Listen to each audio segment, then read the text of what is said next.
উত্থান চলাকালীন সময়ে যে দলগুলোকে আমরা পাশে পেয়েছি তাদের মধ্যে আজ আমরা সেই প্যাসিবাদী আচরণ লক্ষ্য করছি। আমরা লক্ষ্য করছি কিভাবে আওয়ামী লীগকে পুনর্বাসন করা হবে তার নীল নকশা সাজানোর চেষ্টা করতে দেখছি। আমরা দেখছি আমাদের ভাইয়েরা এখনো হসপিটালের বিছানায় কাতরাচ্ছে। আমরা দেখছি আমাদের শহীদ পরিবারের বাবা মায়েরা, শহীদের বাবা মায়েরা এখনো চোখের পানি ফেলছে। কিন্তু বিভিন্ন দলের পক্ষ থেকে বলা হচ্ছে আওয়ামী লীগ রাজনৈতিক দল, তাদেরকে নিয়েই আগামীর বাংলাদেশে তারা রাজনীতি করবে। আমরা বৈষম্য বিরোধী ছাত্র আন্দোলনের পক্ষ থেকে সুস্পষ্ট বলছি, এত রক্ত দেওয়ার পরেও যারা আওয়ামী লীগের পক্ষে অবস্থান নেবে তাদের সাথে বাংলাদেশের মানুষের কোনো সম্পর্ক নেই, থাকতে পারে না। বাংলাদেশের মানুষ সেই দিল্লির এজেন্ডা আর এই দেশে বাস্তবায়ন হতে দেওয়া হবে না।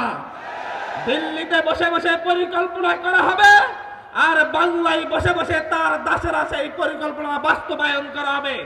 সেই স্বপ্ন 5ই আগস্টের পর আর দেখা যাবে না। সেই স্বপ্ন আর দেখবেন না।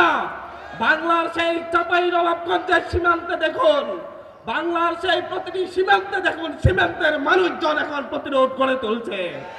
সুতরাং দিল্লির পক্ষে এই দেশে অবস্থান করবেন, এই দেশে রাজনীতি করবেন, সেটা এই দেশের মানুষ আর মেনে নিবে না। আজকে অভ্যুত্থানের 5 মাস পরে যখন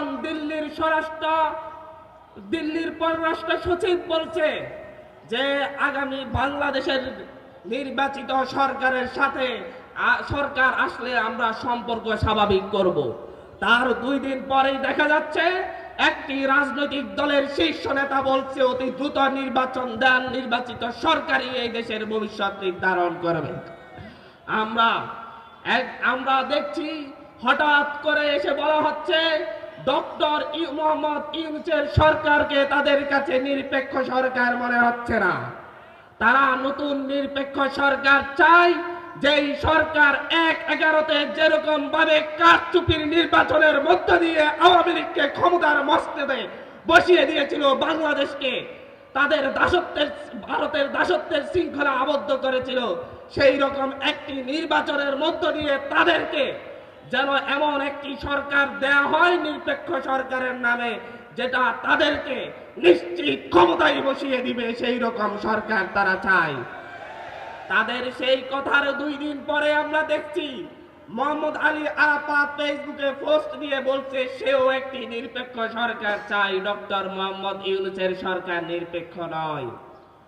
আমরা দেখছি আপনাদের ভাষার সাথে আওয়ামী লীগের ভাষা মিলে যাচ্ছে, আপনাদের লক্ষ্য উদ্দেশ্যের সাথে দিল্লির দালালদের লক্ষ্য উদ্দেশ্য মিলে যাচ্ছে।